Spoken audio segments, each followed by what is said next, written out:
पण आता इथून पुढे तुम्हाला सल्ला, जर कार्यकर्त्यांचं मन काय सांगतंय आणि खरं जर निर्णय घेणार असाल तर अजितदादाला या महायुतीतून बाहेर काढा. अन्याय केलाय त्यांनी सुभाष बापूंवर, अन्याय केलाय राहुल दादांवर, अन्याय केलाय योगेश अण्णांवर. अरे मंत्री झाली असती तिघे लोक आपली, महामंडळ मिळलं असतं अनेक लोकांना.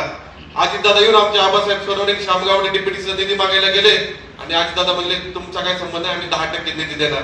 अरे नको आपल्याला सत्ता ही पुढची विधानसभेची, पण अजितदादा असेल तर पाहिजे का सत्ता आपल्याला पुणे जिल्ह्यातल्या कार्यकर्त्यांना? बापू, पुणे जिल्हा आणि सोलापूरची तीच परिस्थिती आहे. तुम्हाला तर पालकमंत्री काय दुसराच मिळालेला आहे आतापर्यंत.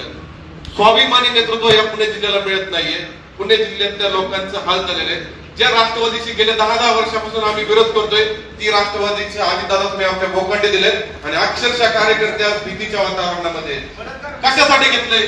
भारतीय जनता पार्टीच्या बूथ लेवलच्या कार्यकर्त्यापासून तालुक्यातल्या प्रत्येक कार्यकर्त्याची इच्छा आहे महायुतीमध्ये अजितदादा असतील आणि जर विधानसभेला जर आपली सत्ता नाही असेल तरी ती सत्ता कार्यकर्त्यांना आपल्याला आता नकोय.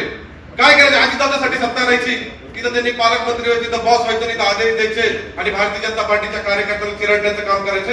बॉसनी सत्ता आम्हाला नकोय. होऊ द्या ना तुम्ही पालकमंत्री सोलापूरचे, होऊ द्या रामदादा पालकमंत्री पुण्याचे. आणि त्यांनी पक्ष वाढवलाय. कार्यकर्त्यांच्या आंदोलनाच्या आमच्यावर वीज बिलाच्या विरोधात आम्ही आंदोलन केले, त्याचे गुन्हे आमच्यावर दाखल आहेत. रास्ता रोको आम्ही अनेक वेळा केलाय. आमचे संदीप बाप्पा मोडवे अनेक कार्यकर्ते या ठिकाणी भांडत असतात, लढत असतात.